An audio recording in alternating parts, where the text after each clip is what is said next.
През 2025 година среброто се превърна в един от най-добре представилите се активи на пазара, с ръст от около 140%. Но дали това е само началото на много по-голямо движение нагоре и може ли среброто да се превърне в инвестицията на десетилетието? Отговорите на тези въпроси ще се опитаме да открием в днешното ни видео. Здравейте, аз съм Цветелина от екипът на Top Gold, а вие гледате втори епизод от нашата образователна поредица, посветена на инвестиционното сребро. В първия епизод разгледахме основите на инвестиционното сребро и най-важното, което трябва да знаете като начинаещ инвеститор. Ако сте пропуснали видеото, ще оставим линк в описанието, за да можете да го изгледате и да се запознаете по-подробно с темата. А в днешния епизод ще поговорим за един въпрос, който все по-често се обсъжда както от инвеститори, така и от анализатори по света. Възможно ли е среброто да се превърне в инвестицията на десетилетието? В последните години среброто започва да привлича все по-сериозно внимание на финансовите пазари. Дълго време фокусът на инвеститорите беше насочен основно към златото. И справо. Златото традиционно се възприема като символ на стабилност, сигурност и защита на капитала. Но през последните години един друг благороден метал постепенно започва да излиза на преден план. Метал, който привлича вниманието не само на инвеститори и анализатори, но и на цели индустрии по света. И това е среброто. Факторите за този нарастващ интерес са няколко и когато ги разгледаме заедно, картинката започва да става интересна. Нека започнем с един много важен факт. Светът вече 4 поредни години потребява повече сребро, отколкото добива. Това означава, че глобалното търсене надвишава количеството ново произведено сребро.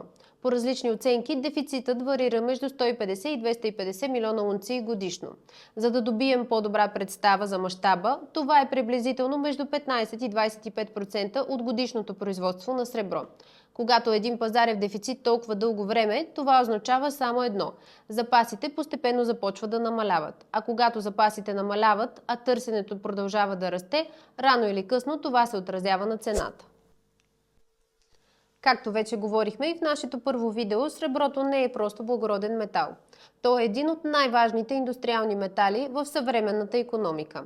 Среброто има най-добрата електропроводимост от всички метали. Затова то се използва в огромен брой технологии, от електроника до медицински приложения. Но през последните години едно индустриално приложение започва да доминира. И това са соларните панели. Само соларната индустрия вече използва над 200 милиона унции сребро годишно. За сравнение, преди около 10 години това количество беше 5 пъти по-малко. Освен това, среброто се използва и в електромобили, батерии, смартфони, компютри, 5G технологии, медицинско оборудване, изкуствен интелект.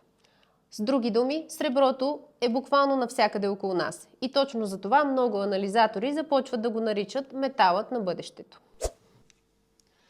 Напоследък правителствата също започнаха да обръщат внимание на този метал.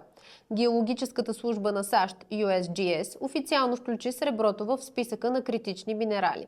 Това са ресурси, които са жизнено важни за икономиката и националната сигурност. С други думи, среброто вече не е просто благороден метал. То има стратегическо значение за технологиите, енергетиката и индустрията. Един от най-интересните показатели, които инвеститорите следят, е така нареченото Gold-Silver Ratio. Това е съотношението между цената на златото и среброто. В момента това съотношение е приблизително 60 към 1. Това означава, че една унция злато струва приблизително колкото 60 унции сребро. Но ако погледнем геологията на нашата планета, ще видим нещо много интересно. В земната кора съотношението между злато и сребро е приблизително 1 към 12. С други думи, среброто е много по-рядко, отколкото предполага днешната му цена спрямо златото. Именно за това много анализатори смятат, че среброто е силно подценено. Среброто има и една много интересна особеност. Пазарът му е значително по-малък от този на златото. Това означава, че когато интересът на инвеститорите се увеличи, цената може да се движи много по-бързо. Историята вече го е показвала. Например, между 2008 и 2011 година цената на среброто се покачва от около 9 долара до почти 50 долара за унция. Това е ръст от над 400% само за няколко години. Именно за това в силни пазарни цикли среброто често се движи много по-динамично от златото. Тук има и още един интересен момент, който често се пропуска. Когато сравняваме историческите цени на среброто, е важно да вземем предвид и инфлацията. Например, през 1980 година цената на среброто достига около $50 за унция. Но ако преизчислим тези $50 спрямо днешната покупателна способност на долара, ще получим приблизително $200 за унция в днешни пари. Важно е да отбележим, че тези изчисления са базирани на официални данни за инфлацията, а както често се обсъжда, официалните инфлационни показатели не винаги отразяват напълно реално обесценяването на парите. Ако използваме по-реалистични оценки за инфлацията през последните десетилетия, някои анализи показват, че еквивалентната цена днес би могла да бъде над $400 за унция. С други думи, ако отчетем инфлацията, историческият връх на среброто от 1980 е бил значително по-висок, отколкото изглежда на пръв поглед. Това е още една причина много анализатори да смятат, че дългосрочният потенциал на среброто все още не е изчерпан. За разлика от златото, което почти винаги се съхранява и рециклира, голяма част от използваното сребро буквално се губи. То се използва в електроника, батерии и индустриални процеси, където често не се рециклира. Това означава, че част от среброто, което се добива, никога не се връща обратно на пазара и това постепенно намалява наличните количества. С други думи, реалното количество сребро, което остава налично за инвестиции и търговия, постепенно намалява. Има и още нещо. Среброто остава значително по-достъпно от златото. Докато една унция злато струва няколко хиляди евро, инвестицията в сребро може да започне с много по-малка сума. Това означава, че среброто е метал, който може да привлече много по-широк кръг от инвеститори. Когато съберем всички тези фактори заедно, структурен дефицит, нарастващо индустриално търсене, стратегическо значение, възможно подцененост спрямо златото и сравнително малък пазар, става ясно защо все повече анализатори започват да говорят за среброто като за инвестицията на десетилетието. Разбира се, никой не може да предвиди бъдещето със сигурност. Но едно е ясно – среброто вече не е просто благороден метал. То е ресурс с изключително значение за технологията на бъдещето.